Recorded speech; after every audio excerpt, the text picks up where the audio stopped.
Good morning. Hey, today we are going to continue our study, and this is a topic that has been talked about, I think, for many years, and there's been problems with it for so many years, and so many issues have come into this world because of this, and especially in the church, it seems to be just a big deal, and I think it's really important to talk about. I thought everything was a lot better than I thought, but it's actually worse than I thought, and so I guess when you start poking at a certain nerve, things start moving around, and reality kind of comes out.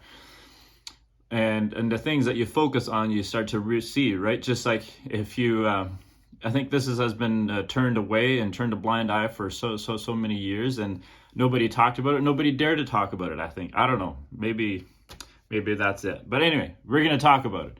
So if we want to talk about it, we need to go back further way to the beginning. Last time we talked about some of the things in the Old Testament, that there was Deborah and there's Huldah, and there's a different woman in the Old Testament even showed that God desired for them to be in leadership, that he desired them to be a part, like he was standing up for them. He told men to listen to their women for heaven's sake. And so, but I believe right from the beginning, the world turned very sexist right from the beginning. When Adam and Eve fell, Adam right away blamed the woman, and the woman the snake. So there's the blame game started from day one, and from there on, there was just that curse of just hierarchy and oppression and control and stuff like that. And it has kind of been painted in the way that that's God's structure. That's how he wanted it to be done.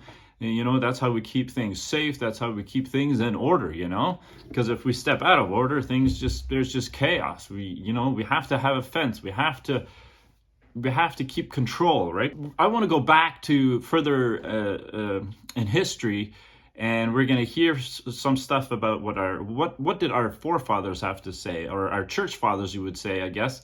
But I want to go further back to like 400, 500 to about 200 AD, so 500 BC before Christ, and about 200 to 300 after Christ. And so what some of those really influential writers and philosophers and people that were seen as very smart, and their stuff is still being taught and used today, even in secular schools and even in seminaries and Bible colleges.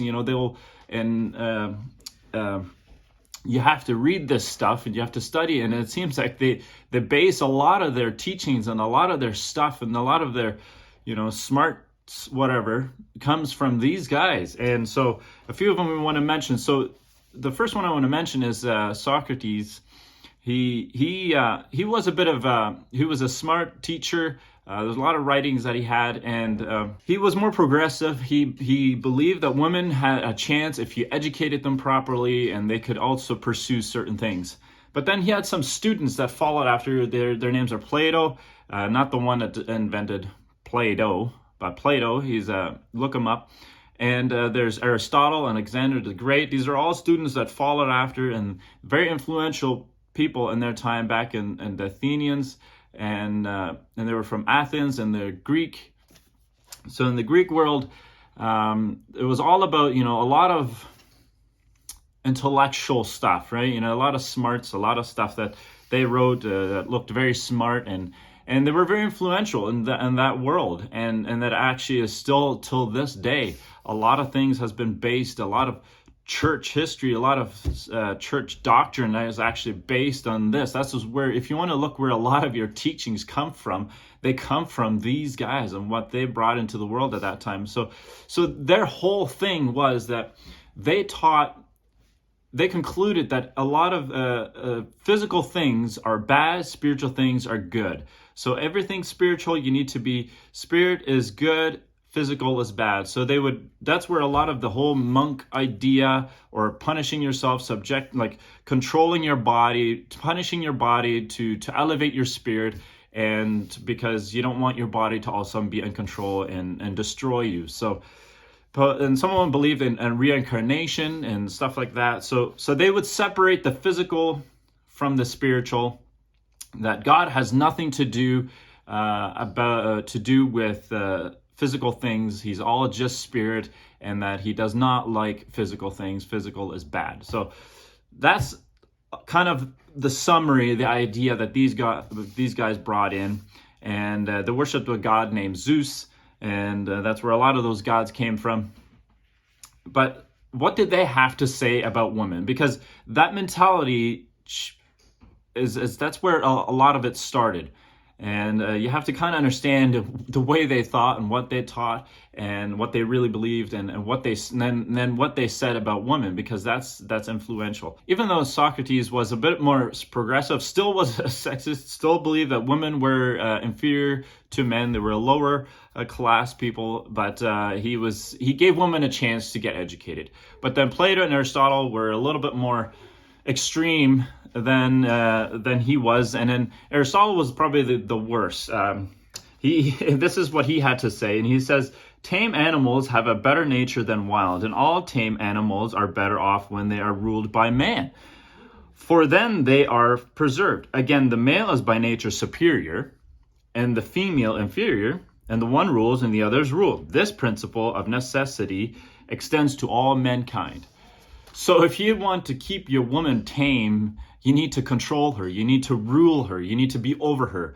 That's basically what they said, because, okay, you might remember that they believed that all physical pleasure or any of the sort was bad. So they literally would convince people that it's the woman's fault that man fell. They believe that the Zeus god sent women into the world to punish men, because men were getting too prideful, too big, too high, so they wanted to control man. So Zeus decided to send women into the world for their own fall. So they would blame the fall of man on women. And then there was Alexander the Great. He's the one that spread it into the world. He Hellenized it, and that's where a lot of Jewish and Greek mixture started. And there's some Jewish philosophers that would integrate this stuff. There's a guy named Philo.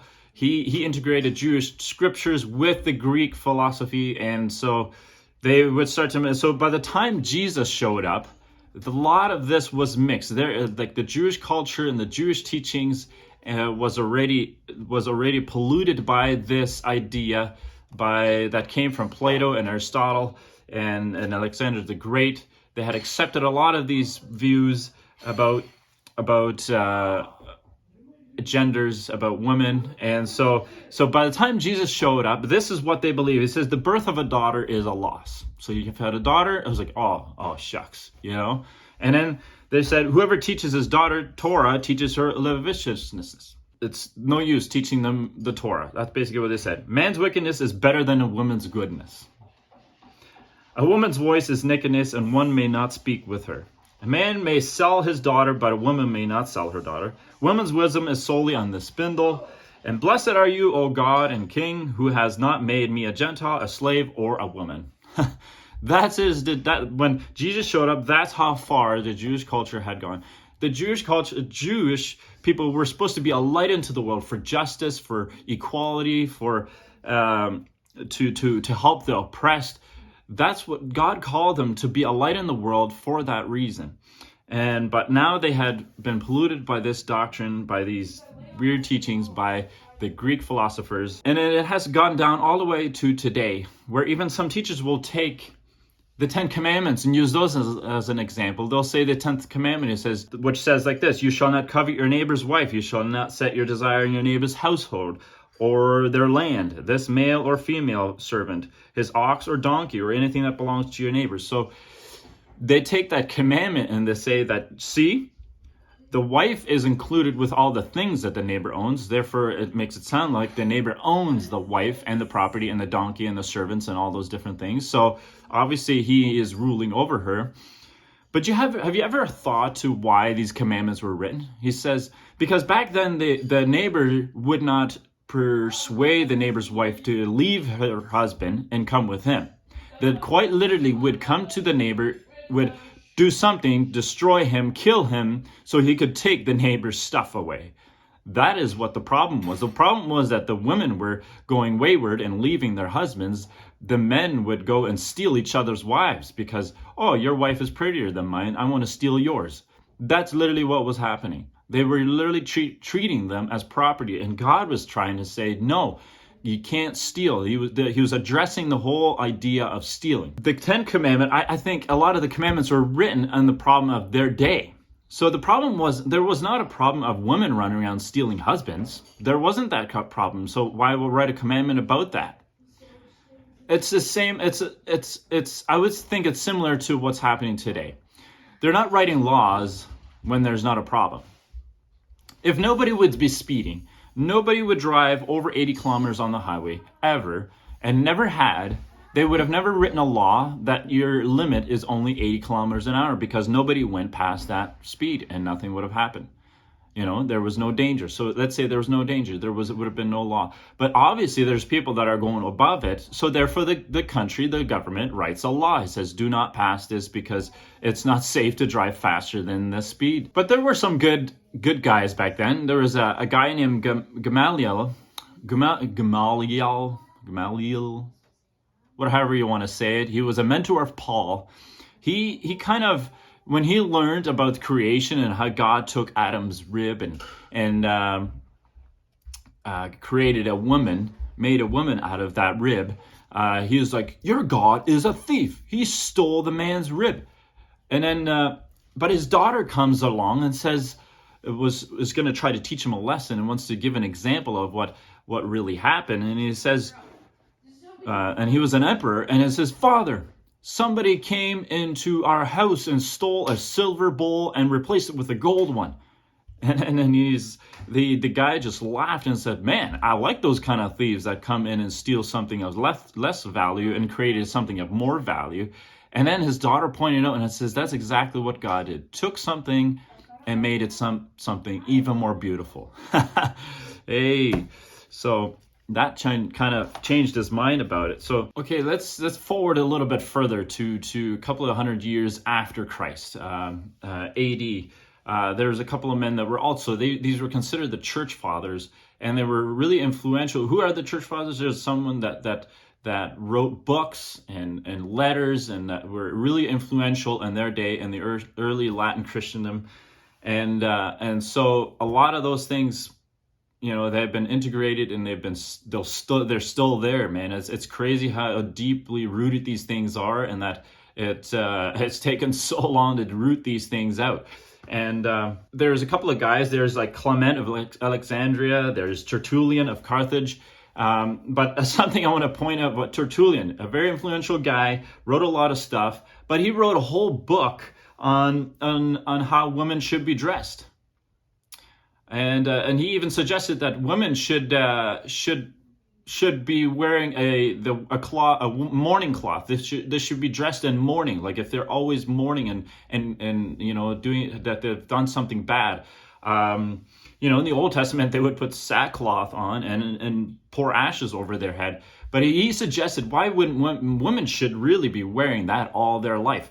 And he said, and this is something that he says that you are the one who's opened the door to the devil. You're the one who first plucked the fruit of the forbidden tree. You are the first who deserted the divine law. You're the one who persuaded him whom the devil was not strong enough to attack. All too easily you destroy the image of God, man, because of your desert, that is death. Even the Son of God had to die.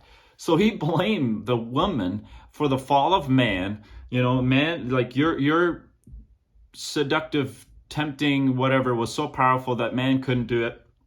And I don't know what they think Eve must have done besides just trying to hand a fruit to Adam. I don't know. Maybe she did something weird, according to them. I don't know. They got some perverted mind about this.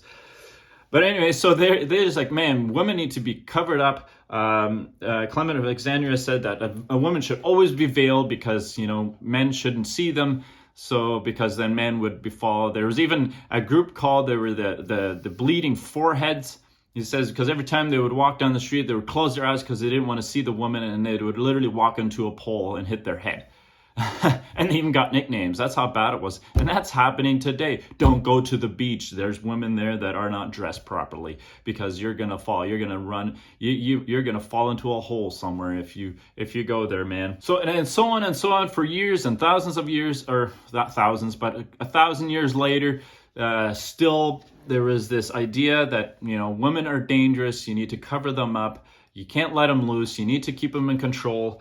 And Martin Luther, he was very influential, did a lot. See, I don't want to just want you to go and just destroy and throw these guys out and that they're all just bad and everything. These guys did some really awesome stuff. There's a lot of things, but they obviously had some things that they just didn't have right. And we always have the idea that we need to go back to, the church forefathers and see how they did it. And because that is genuine, that's how they were supposed to do it, because, there's no way that we could get it right. So let's go back to how did it, because it must have worked. They got things under control. Great things happen because they did things under control. We need to go back to the beginning. And the same thing happening in the church today, how they're like, oh, we need to go back to hymns. We need to go back to just doing vocal, harmonizing. Like, yeah, let's just do harmonizing. No instruments. Let's go back to purity in a sense.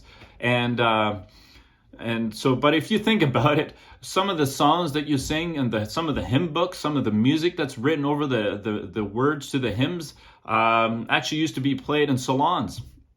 That music was played in secular bars and stuff, and people drinking and partying. That's the kind of music they used to play in the bars back then. But here's an interesting thought, something that Martin Luther wrote. He says, "For the sun is more glorious than the moon, though the moon is most glorious body. So woman, though she was a most beautiful work of God, yet she did not equal the glory of male creature."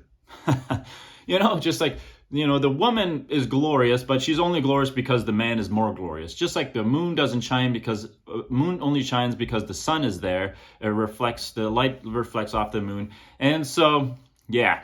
He said women are awesome, but that's about as good. They're beautiful creatures just to look at and to have pleasure with. Literally that's what they taught. And there's John Calvin and so on. They all they were said women are equal, but men are a little more equal. They're a little higher still. So, but there's one that I want to specifically pay attention to is the King James. King James. He was an English king.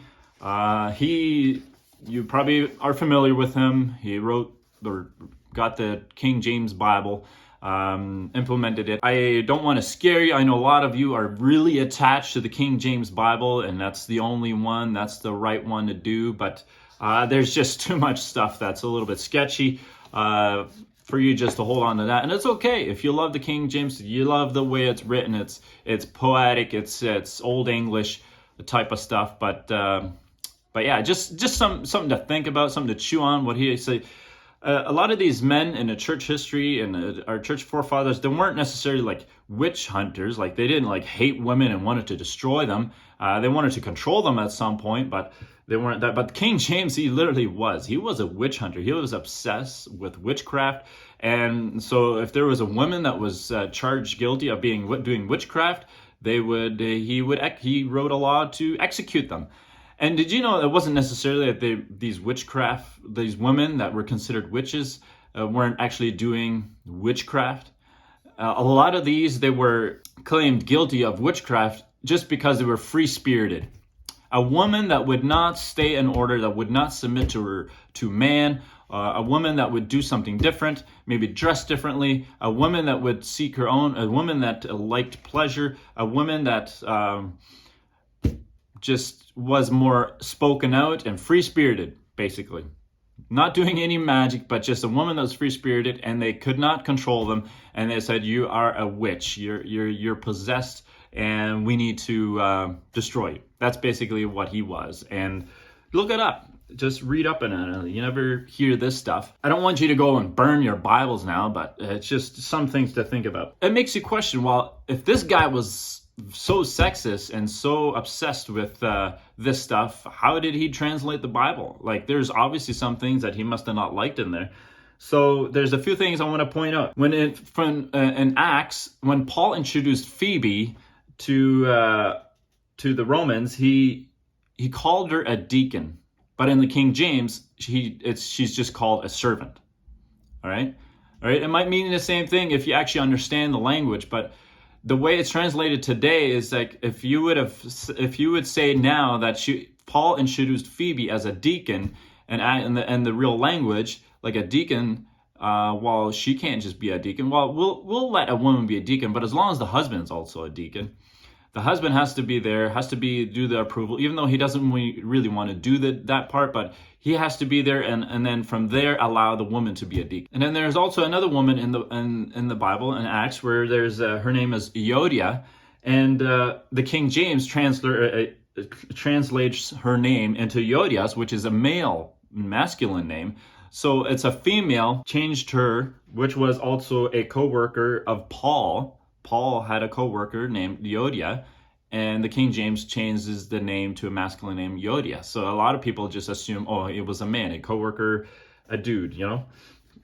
It's not even possible that Paul could have a co-worker that would be a female. And one of the most blatant examples is in 1 Timothy 3, where it talks about the qualifications of being a bishop. If anyone desires to be a bishop, and in the translation it says, if any man desires to be a bishop. That's how the King James writes it. But in the actual language it says, but if you understand that any man, meaning any human,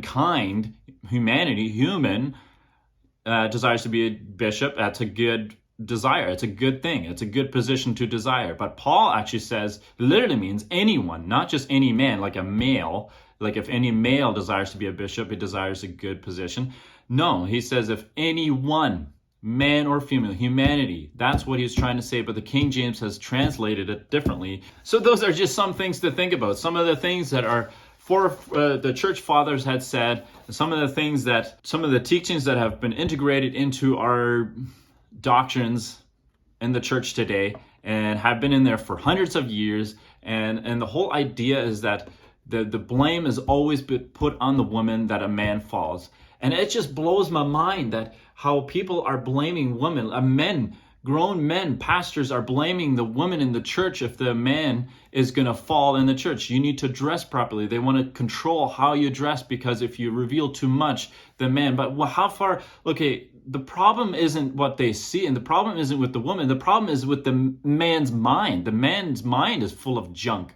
You need to deal with that. And in changing this whole thing is not implementing new laws and how to treat a woman, and like that's not the last answer. The answer is we need a revelation from Jesus, from God, of the purpose of man and woman.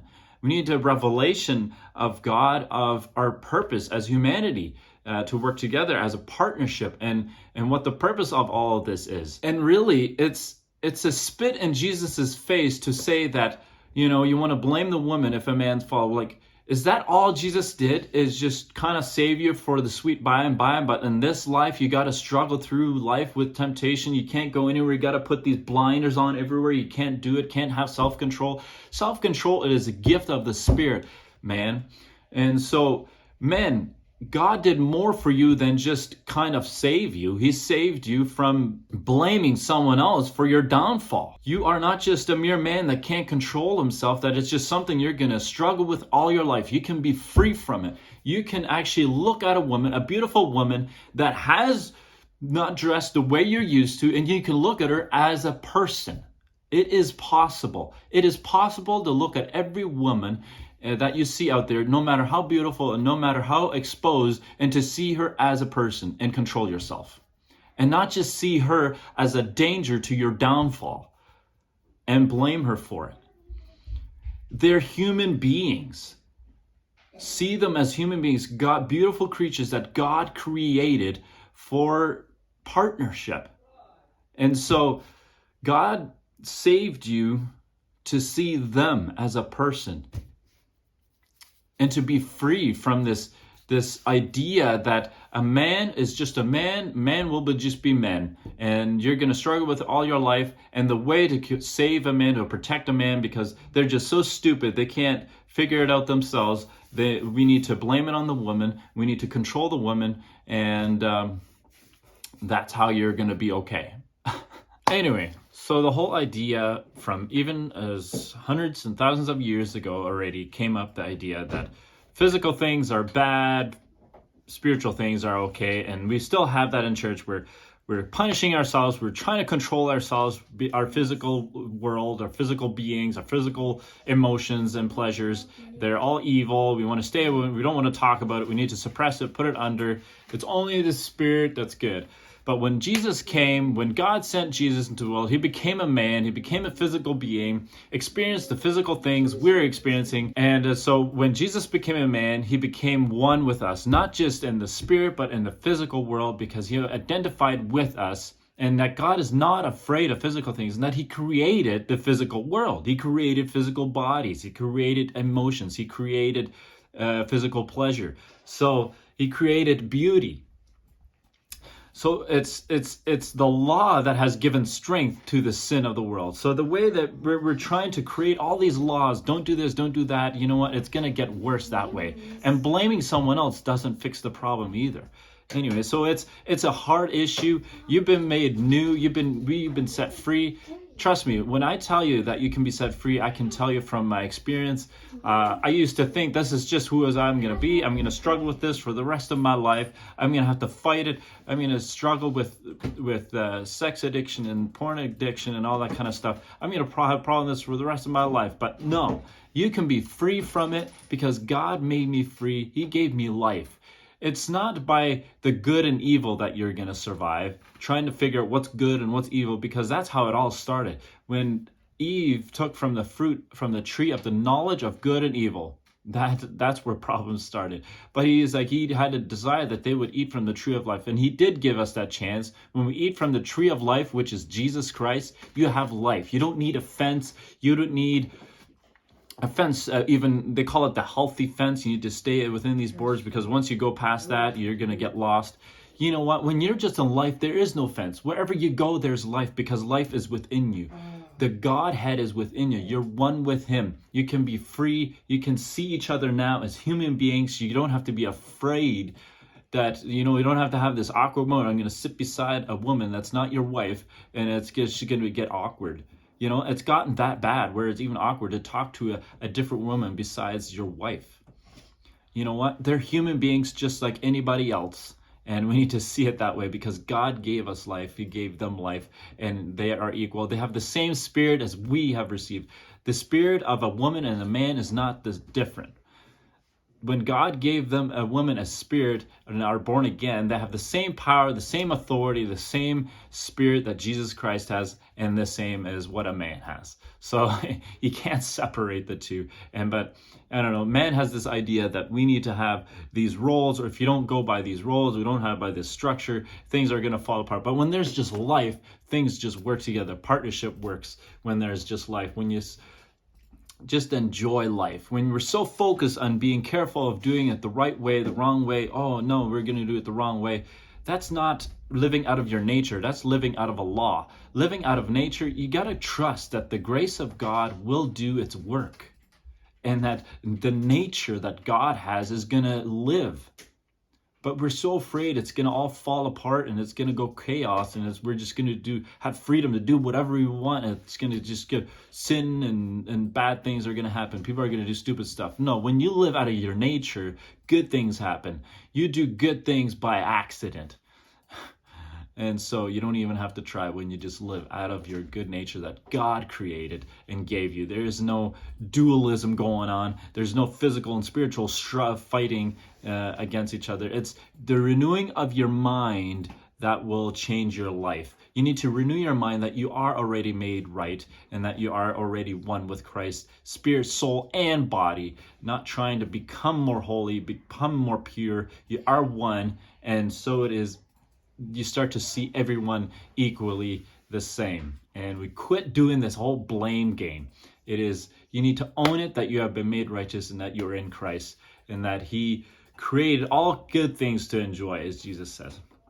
And so, just enjoy and start to see one another as God sees them. And you need to see yourself as God sees you.